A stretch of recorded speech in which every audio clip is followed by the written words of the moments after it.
Hello students. तो अब तक हमने जो भी पढ़ा उसमें से थोड़ा सा पार्ट आज हम रिवाइज करेंगे आज के टॉपिक में। और आज के टॉपिक मेनली तो हाइब्रिडाइजेशन है, लेकिन उससे पहले मैं कुछ चीजें बताऊंगा जो आपको मैं एक तरीके से रिवीजन ही करा रहा हूं उन सब चीजों का। उसमें सबसे पहले है वाइटल फोर्स थ्योरी। ठीक है, वाइटल फोर्स थ्योरी क्या है कि अर्ली 19th सेंचुरी में, जो 19th सेंचुरी थी उसके अर्ली फेज में जितने भी केमिस्ट थे उन सबका मानना यही था कि भाई ऑर्गेनिक कंपाउंड जो है वो बाहर सिंथेसाइज नहीं किए जा सकते, लेबोरेटरी के अंदर सिंथेसाइज नहीं किए जा सकते, वो सिर्फ प्लांट सेल के अंदर या एनिमल सेल के अंदर ही सिंथेसाइज हो सकते हैं, एनिमल्स के अंदर या प्लांट्स के अंदर ही सिंथेसाइज हो सकते हैं, ये सबका मानना था। तो इसी के लिए बर्जीलियस ने उस टाइम एक थ्योरी दी थी। उसका कहना था, बर्जीलियस का कहना था कि भाई जो ऑर्गेनिक कंपाउंड को सिंथेसाइज करने के लिए एक फोर्स लगता है जो मिस्टीरियस है, बड़ा अननोन टाइप का फोर्स है, उसने उसको नाम दिया था मिस्टीरियस फोर्स। तो ये मिस्टीरियस फोर्स जो उसने कहा था कि मिस्टीरियस फोर्स रिक्वायर्ड है कंपाउंड के लिए, वो सिर्फ एनिमल और प्लांट के अंदर ही हो सकता है। तो बर्जीलियस ने एक थ्योरी प्रपोज की थी कि in animal and plant body synthesis of organic compound requires a mysterious force. Synthesis of organic compound requires a mysterious force, और ये मिस्टीरियस फोर्स जो है वो सिर्फ एनिमल बॉडी या प्लांट बॉडी के अंदर ही होता है। और this theory is known as vital force theory. इसी को उसने क्या कहा, वाइटल फोर्स थ्योरी कहा। तो अब ये तो बात हो गई वाइटल फोर्स थ्योरी की। तो वाइटल फोर्स थ्योरी बर्जीलियस ने दी थी अर्ली 90s में, लेकिन 1929 अप्रोक्स 1929 में आते आते बर्जीलियस की जो ये वाइटल फोर्स थ्योरी थी इसको चैलेंज किया। ठीक है, इसको होलर ने चैलेंज किया, और कैसे चैलेंज किया, उसने एक्सीडेंटली दो इनऑर्गेनिक कंपाउंड का यूज करके ऑर्गेनिक कंपाउंड की सिंथेसिस कर दी। होलर ने क्या किया, यूरिया सिंथेसाइज किया इन 1928 में। वोलर ने क्या किया 1929 में, वोलर ने यूरिया सिंथेसिस की इन 1929। वोलर एक जर्मन साइंटिस्ट था, सिंथेसाइज्ड यूरिया, ये ऑर्गेनिक कंपाउंड है, एक्सीडेंटली उसने सिंथेसाइज किया, यूरिया एक्सीडेंटली सिंथेसाइज किया। ठीक है, और उसने कैसे सिंथेसाइज किया, उसने दो इनऑर्गेनिक कंपाउंड के रिएक्शन कराई। दो इनऑर्गेनिक कंपाउंड कौन से, एक तो उसने लिया आपका पोटेशियम साइनेट और एक लिया अमोनियम सल्फेट। ये उसने लिया ammonium sulphate plus KCNO, potassium cyanate के दो मॉलिक्यूल लिए और इनकी रिएक्शन की। इनकी रिएक्शन करने के बाद उसे जो मिला, उसे मिला अमोनियम साइनेट। ठीक है, तो 2NH4CNO अमोनियम साइनेट एज सच, और जो निकला उसका देखिए पोटेशियम है और सल्फेट है, तो -K2CO3 में लिख देता हूं, सॉरी K2SO4 सल्फेट है, ये निकल गया उसका बाई प्रोडक्ट। अब उसने इस कंपाउंड को जब हीट किया, इस कंपाउंड को जब उसने हीट किया तो इसमें क्या हुआ, रीअरेंजमेंट हो गया। तो रीअरेंजमेंट कैसे हुआ, यहां पे जो प्रोडक्ट बना ये यूरिया NH2CO NH2, ये यूरिया प्रोडक्ट बना रीअरेंजमेंट से।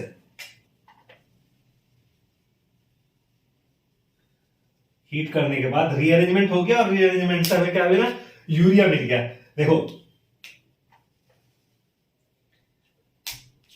NH2, ये भी दो मॉलिक्यूल मिले यूरिया के।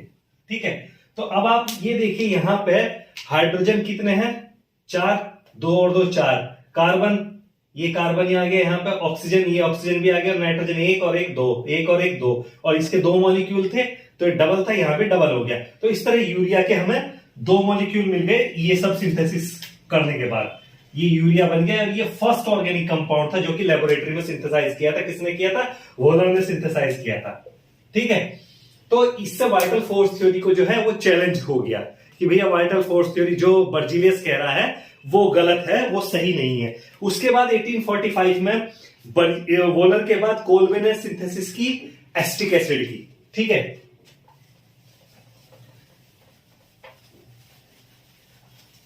सॉरी 1929 नहीं 1829 था वो। 1829 में क्या हुआ था, 1829 में सिंथेसिस हुई, वोलर सिंथेसाइज्ड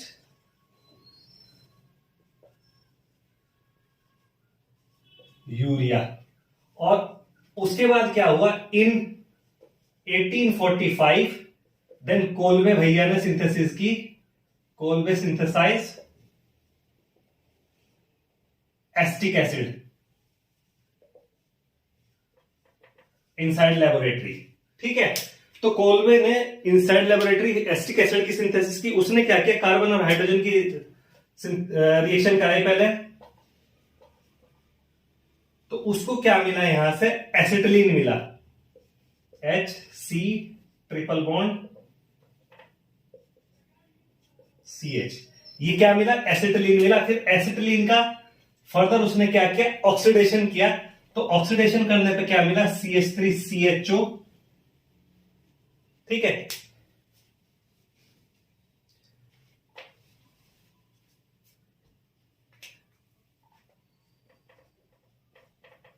एसिटाल्डिहाइड बनाया उसने, किसकी प्रेजेंस में बनाया, डाइल्यूट H2SO4 से और मर्क्यूरिक सल्फेट HgSO4, इससे रिएक्शन कराई और एसिटिक एसिड बना दिया, एसिटाल्डिहाइड बनाया। देन उसके बाद उसने फर्दर इसका ऑक्सीडेशन किया, ऑक्सीडेशन करने के बाद हमें क्या मिल गया, एसिटिक एसिड मिल गया। तो ये क्या है, पहले उसने बनाया एसिटिलीन,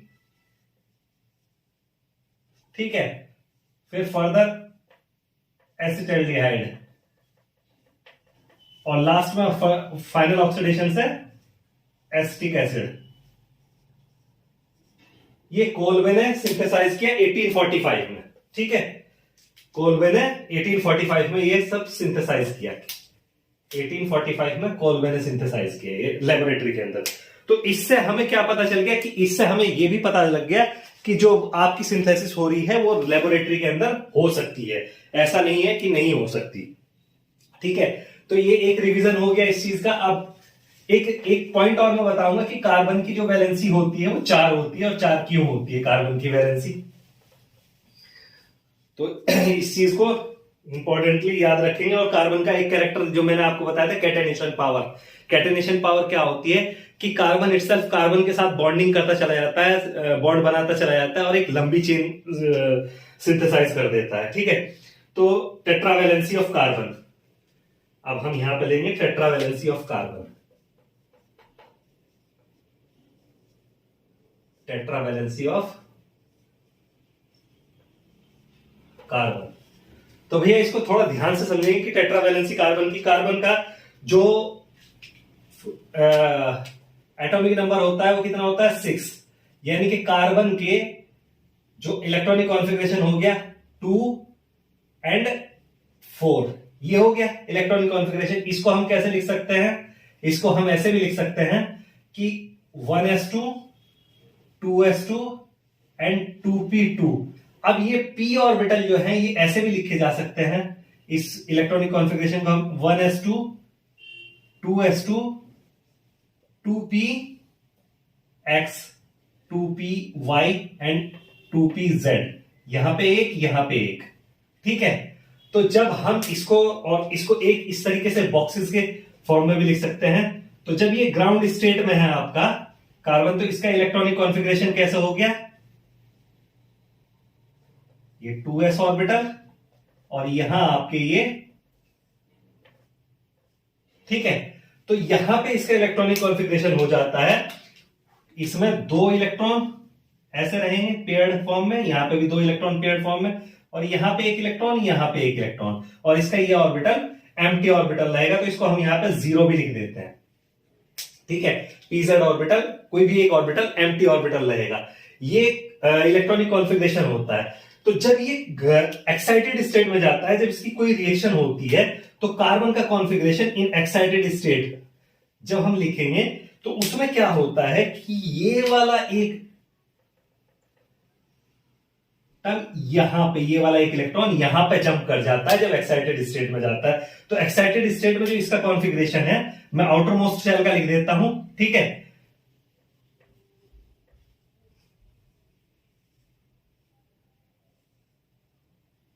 px py, तो अब इसका जो कॉन्फ़िगरेशन होगा वो इस तरीके से हो जाएगा कि इसके चारों ऑर्बिटल में अनशेयर्ड इलेक्ट्रॉन रहेंगे। चारों ऑर्बिटल में 2s में 2px 2py 2pz के अंदर अनशेयर्ड इलेक्ट्रॉन रहेंगे, और यही चारों ऑर्बिटल जो है आगे फर्दर बॉन्डिंग में इन्वॉल्व होंगे और वहां पर उसी तरह का जो आपका हाइब्रिडाइजेशन मिलेगा। ठीक है, तो इस चीज को याद रखिएगा जब मैं हाइब्रिडाइजेशन के बारे में बताने जाऊंगा कि ग्राउंड स्टेट पे ये कॉन्फ़िगरेशन होता है और एक्साइटेड स्टेट में जब किसी से रिएक्शन में जा रहा होता है तो रिएक्शन हो रही होती है, बॉन्डिंग करना होता है कार्बन एटम को, तो वो इस तरह की एक्साइटेड स्टेट में इस तरह का कॉन्फ़िगरेशन आउटर मोस्ट शेल में शो करता है। ठीक है, अभी कैटेनेशन पावर ऑफ कार्बन, इसको भी हम रिवाइज करेंगे। तो इसीलिए मैंने बताया था टेट्रावैलेंसी होती है कार्बन की, 4 वैलेंसी होती है क्योंकि 4 ऑर्बिटल अवेलेबल है रिएक्शन के लिए। अब हम बात करेंगे कैटेनेशन पावर की।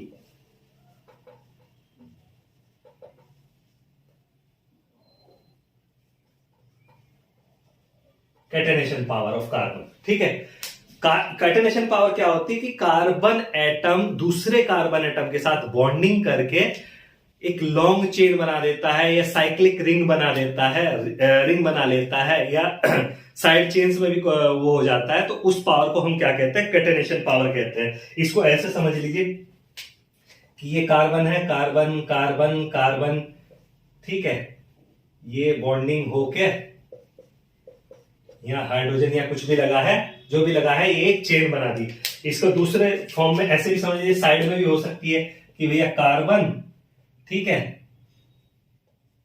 कार्बन कार्बन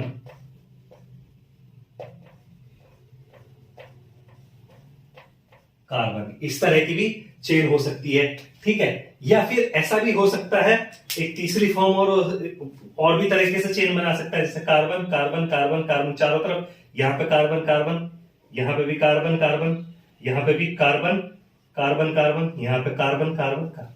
ठीक है, तो इस तरह की चेन बनाना। और अगर रिंग बनाना हो, सपोज रिंग बनाना हो, तो ऐसे भी बना सकता है कि ये कार्बन है, ठीक है, ये कार्बन ये कार्बन ये कार्बन ये कार्बन ये कार्बन ये कार्बन। अब कितने 4 बॉन्ड हो सकती है, टेट्रावैलेंसी हो सकती है, तो चारों को सेटिस्फाई कर दो, तो इस तरह का रिंग बन सकता है। कुछ डिफरेंट ग्रुप लगे हो सकते हैं, जहां भी मैंने बॉन्ड दिखाए हैं वो डिफरेंट ग्रुप लगाए रहते हैं। तो इस तरह की फॉर्मेशन जो होता है, कार्बन कार्बन के साथ ही कोवेलेंट बॉन्डिंग करता है और कोवेलेंट बॉन्ड करके एक लॉन्ग चेन बनाता है, उसको हम कहते हैं कार्बन की कैटेनेशन पावर। ठीक है, तो ये कैटेनेशन पावर यहां से आपको समझ में आ गई होगी।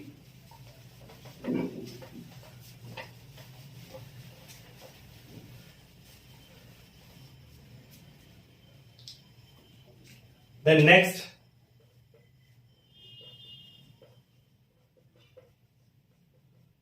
हाइब्रिडाइजेशन।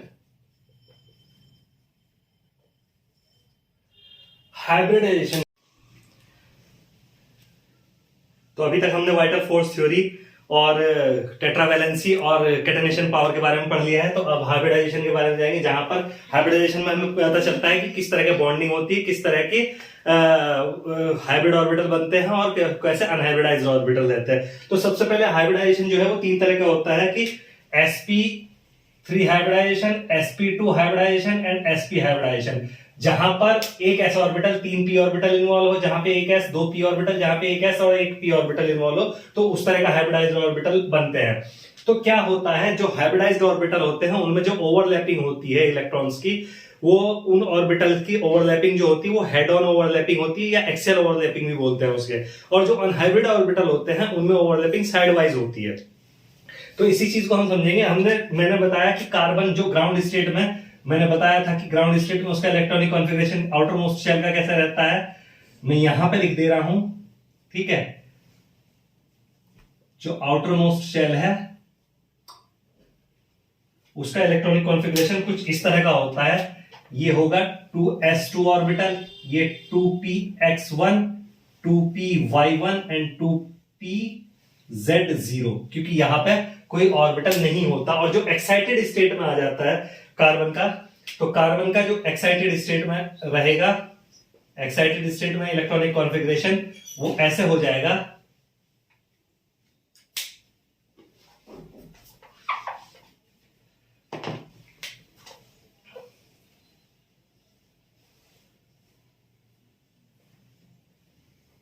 वो यहां पर ऐसे हो जाएगा। ठीक है, तो ये एक्साइटेड स्टेट में होगा यहां पर 2s1 2px1 2py1 and 2pz1 होगा। तो ये होगा। अब इसमें क्या होता है कि sp3 में ये सारे के सारे ऑर्बिटल ही हाइब्रिडाइजेशन में इन्वॉल्व हो जाते हैं, तो ये sp3 हाइब्रिडाइज्ड ऑर्बिटल बन जाते हैं, हाइब्रिडाइज्ड ऑर्बिटल्स। ठीक है, तो इसमें क्या होता है, जो आपका कार्बन एटम है वो कार्बन एटम की शेप कैसे बनती है कि ये कार्बन एटम के ये एक हो गया p ऑर्बिटल, ये हो गया, और आपका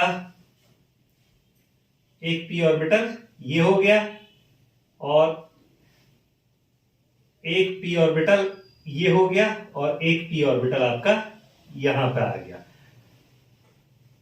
तो ये इस तरह की इसकी शेप बनती है। तो जो इस पे हाइड्रोजन के एटम होंगे वो हेड ऑन जो है ओवरलैपिंग होगी। तो ये हाइड्रोजन के 4 एटम, एग्जाम्पल है मेथेन, एग्जाम्पल मेथेन की बात हो रही है। तो ये हाइब्रिडाइज्ड ऑर्बिटल बनाएंगे। ये कैसे होंगे, ये sp3 हाइब्रिडाइज्ड ऑर्बिटल होंगे, ये सारे ऑर्बिटल sp3, ये हो जाएगा आपका sp3 हाइब्रिडाइज। तो इसके केस में क्या होगा, आपकी जो स्ट्रक्चर बनेगी वो कार्बन की, वो कैसी बनेगी, एक समोसे के शेप की स्ट्रक्चर बनेगी। ये ऐसे होंगे, ये ऐसे एक दूसरे से बॉन्डेड रहेंगे। तो ये जो शेप आएगी ये आपकी समोसे जैसी शेप आएगी। तो इस शेप के बीच का जो एंगल होगा ये एंगल होता है 109.5 डिग्री का, और जो बॉन्ड लेंथ होती है इसमें वो होती है 154 पिकोमीटर की बॉन्ड लेंथ रहेगी। तो इस शेप को, जो ये समोसे जैसी शेप बनती है, इसको बोलते हैं टेट्राहेड्रल, टेट्राहेड्रल शेप। ठीक है, जिसमें एंगल कितना होगा, 109.5 डिग्री का एंगल रहेगा, ये टेट्राहेड्रल शेप हो जाएगी। देन इसके बाद आपका आता है sp2 हाइब्रिडाइजेशन। ठीक है, मैं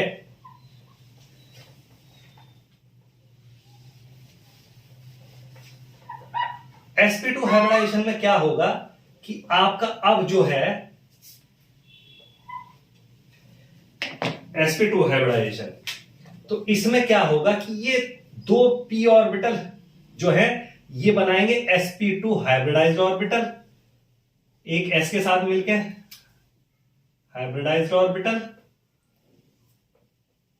और ये एक जो बचा ये अनहाइब्रिडाइज्ड ऑर्बिटल होगा।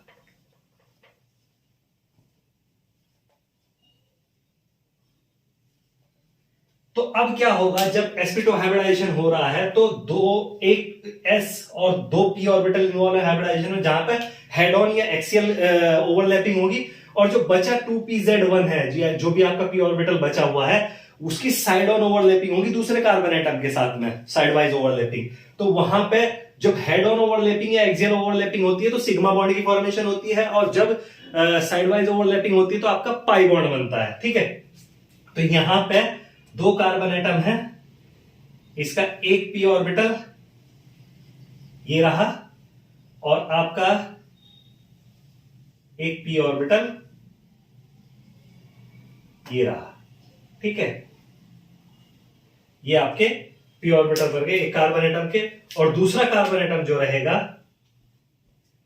उसका एक p ऑर्बिटल ये रहा,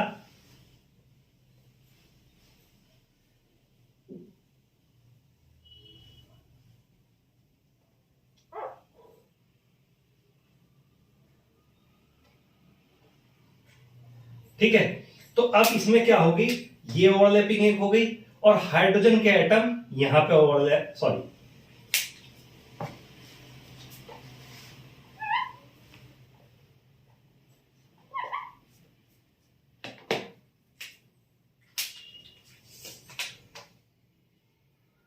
जो हाइड्रोजन एटम है वो यहां पे ओवरलैप कर जाएंगे। एक कार्बन कार्बन की ओवरलैपिंग हुई, 2 हाइड्रोजन एटम की यहां ओवरलैपिंग यहां हो जाएगी। ठीक है, तो ये जो बने हमारे, ये बने sp2 हाइब्रिडाइज्ड ऑर्बिटल। ये वाले sp2 हाइब्रिडाइज्ड ऑर्बिटल। ठीक है, इसके अलावा जो एक्सियल ओवरलैपिंग होगी वो इनकी होगी, एक्सियल नहीं सॉरी, ये आपकी ओवरलैपिंग होगी साइड वाइज ओवरलैपिंग। तो ये बनाएंगे साइड वाइज ओवरलैपिंग से क्या बनेगा हमारा पाई बॉन्ड। तो ये हमारी स्ट्रक्चर जो हो जाएगी इसकी वो कुछ इस तरह की स्ट्रक्चर हो जाएगी कि कार्बन डबल बॉन्ड कार्बन और ये दो हाइड्रोजन, यहां पे ये एथाइलिन का मॉलिक्यूल लिया है हमने, ये दो हाइड्रोजन हो गए। और जो इनकी बॉन्ड एंगल रहेगा ये कार्बन पे इनके बीच में, हाइड्रोजन हाइड्रोजन के बीच में, वो 116 डिग्री 116.6 डिग्री का रहेगा। और इसके बीच में जो बॉन्ड एंगल रहेगा वो 121 डिग्री का रहेगा। और जो बॉन्ड लेंथ रहेगी इसमें, बॉन्ड लेंथ आपकी जो हो जाएगी 134 पिकोमीटर की बॉन्ड लेंथ हो जाएगी। और ये स्ट्रक्चर क्योंकि एक प्लेन में दिख रही है आपको, तो इसकी स्ट्रक्चर बनेगी प्लेनर। तो sp2 हाइब्रिडाइजेशन में हमें कैसी स्ट्रक्चर मिलती है, प्लेनर स्ट्रक्चर मिलती है। तो sp3 हो गया हमारा, sp2 भी हो गया। देन इसके बाद बचा sp हाइब्रिडाइजेशन। तो sp हाइब्रिडाइजेशन को समझेंगे, ये एग्जांपल इसका क्या था, इथिलीन मॉलिक्यूल मैंने लिया था। तो अब sp हाइब्रिडाइजेशन को समझेंगे। sp हाइब्रिडाइजेशन में क्या होगा,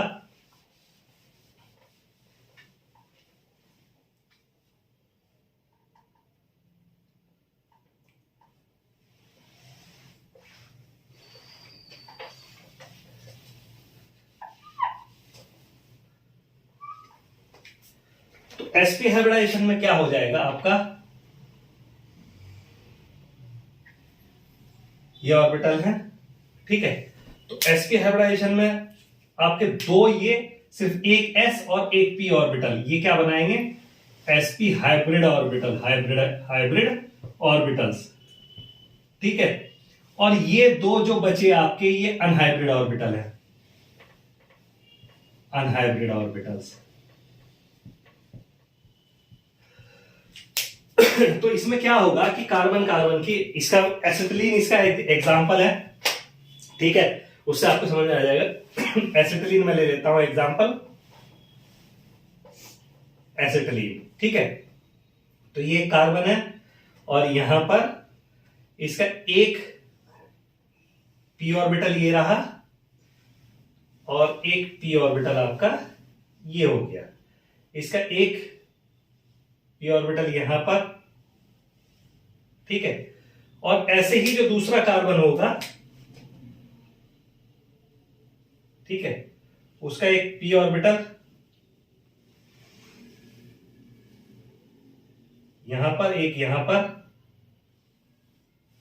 एक ये रहा और एक आपका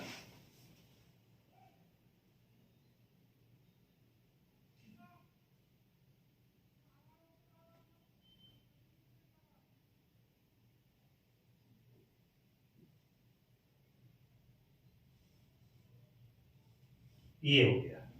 ठीक है, तो ये ओवरलैपिंग इसकी यहां पर हो रही है और एक हाइड्रोजन के साथ में ओवरलैपिंग यहां पर हो रही है। तो ये sp हाइब्रिडाइज्ड ऑर्बिटल बन रहे हैं हमारे, sp हाइब्रिडाइज्ड ऑर्बिटल है। लेकिन अब हमारा क्या हो रहा है कि ये वाला बॉन्डिंग इसके साथ, ये वाली बॉन्डिंग इसके साथ, और ऐसे ही ये वाली बॉन्डिंग इसके साथ और ये वाली बॉन्डिंग इसके साथ आ रही है। तो ये हमारे यहां पे क्या बन रहा है, पाई ऑर्बिटल, पाई बॉन्ड बन रहा है। तो ये साइड वाइज ओवरलैपिंग हो रही है क्योंकि ये एक दूसरे से एक्स वाई जेड एक्सिस पे है p ऑर्बिटल, तो अलग अलग रोटेशन पे, इसलिए इनका रोटेशन पॉसिबल नहीं होता। तो ये दो पाई बॉन्ड बनाएंगे। तो अब हमारी यहां पे स्ट्रक्चर जो आ जाएगी वो अल्टीमेट स्ट्रक्चर वो ऐसे होगी।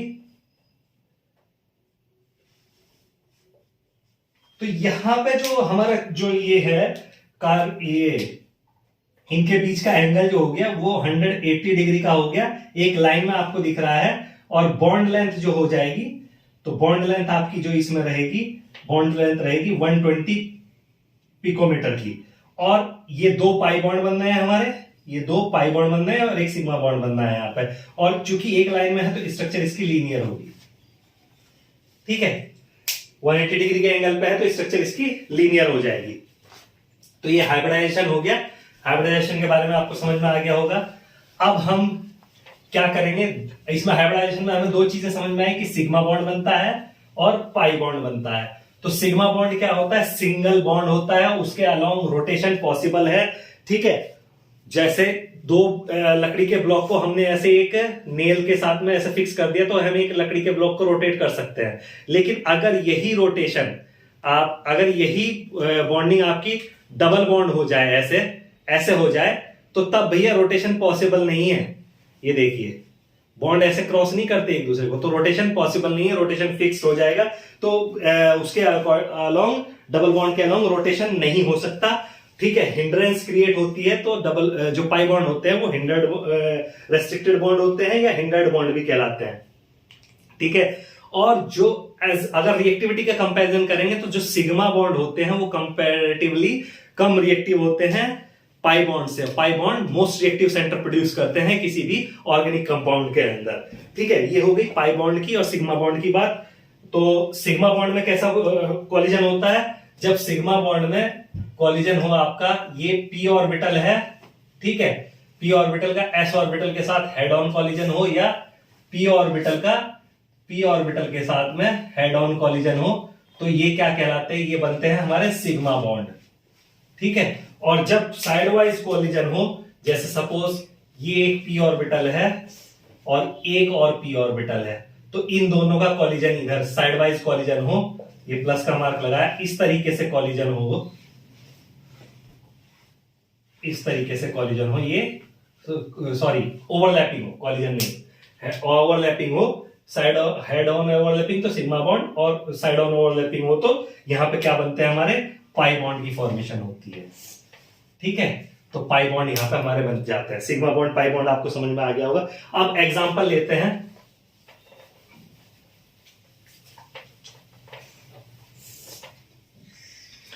Example, what is the type of hybridization of carbon atom in following compounds? What is the type of hybridization in carbon atom in following compounds? Compound कौन कौन से हैं?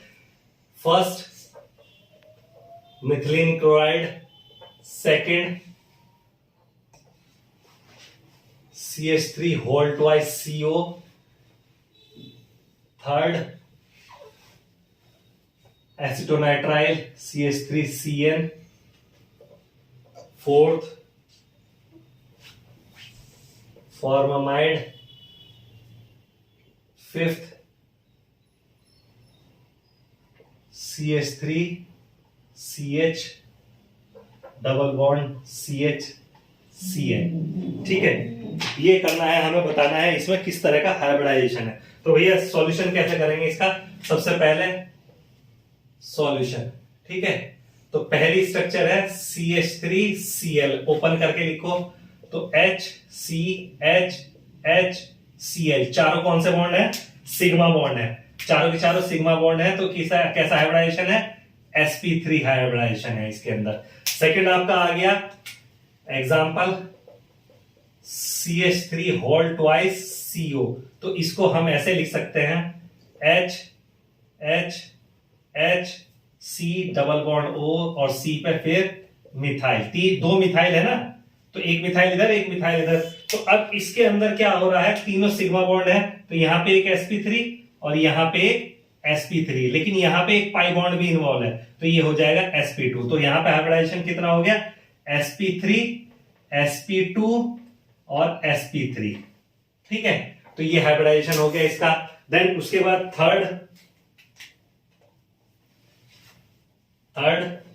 थर्ड है CH3CN, इसको ओपन करेंगे स्ट्रक्चर को, तो वही हाइड्रोजन हाइड्रोजन हाइड्रोजन इधर C triple bond N।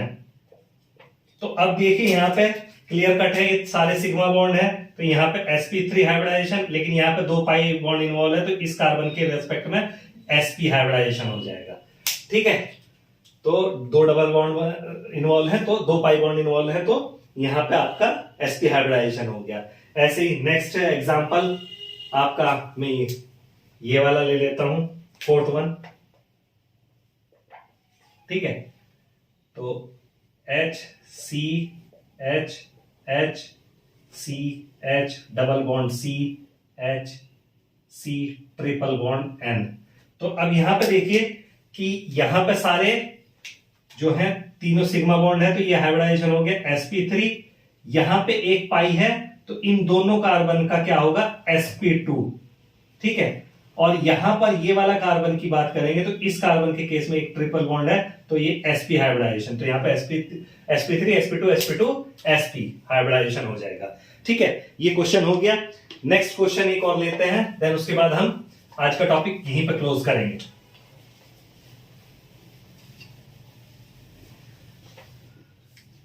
Next question है, how many sigma and pi bond present in the structure. How many sigma and pi bond present in the structure. मैं structure लिख देता हूं। First HC triple bond C, CH double bond C, H CH3। ठीक है, how many sigma and pi bond present in the structure. ठीक है, exam open कर लीजिए स्ट्रक्चर को सॉल्यूशन के लिए, ओपन कर लीजिए। तो HC triple bond C, CH double bond C, H CH H open करती है, आपको क्लियर हो गया होगा, काउंटिंग कर लीजिए। तो 1 2 3 4 5 6 7 8 9 10, तो 10 सिग्मा बॉन्ड और 2 यहां पर और 1 यहां पर, 3 पाई बॉन्ड। ठीक है, अब सेकंड स्ट्रक्चर है C6H12। सेकंड उसने दिया, सेकंड है C6H12। तो भैया इसको भी सॉल्यूशन करेंगे। C6H12 का सॉल्यूशन करने के लिए क्या करेंगे, पहले कार्बन की चेन बना लीजिए। 1 2 3 4 5 6 कार्बन हो गए। तो अब सब पे एटलीस्ट एक एक हाइड्रोजन लगा दीजिए। लग गया, सब पे 6 हाइड्रोजन हो गए। ठीक है, अब इस बाहर वालों पे 3 कर दीजिए, 10 हो गए। अब 2 बचे, कितने, 2 हाइड्रोजन बचे। ठीक है, एक हाइड्रोजन मैं यहां लगा देता हूं, एक हाइड्रोजन यहां लगा देता हूं। तो जहां पर हाइड्रोजन नहीं लगा वहां पर डबल बॉन्ड हो गई, सब सैचुरेट। तो कितने हो गए भैया, काउंट करो। 3 4 5 6 7 8 9 10 11 12 13 14 15 16 17 17 सिग्मा बॉन्ड और single pi bond, 1 pi bond. ठीक है, ये आपका आंसर इसका हो गया। तो आई थिंक आपको समझ में आ गया होगा सिग्मा बॉन्ड पाई बॉन्ड कैसे काउंट करते हैं, सिग्मा बॉन्ड कब बनता है, पाई बॉन्ड कब बनता है। तो ये सब आपको समझ में आ गया होगा। वीडियो पसंद आया हो तो वीडियो को लाइक करें, शेयर करें और चैनल को सब्सक्राइब करें। Thank you.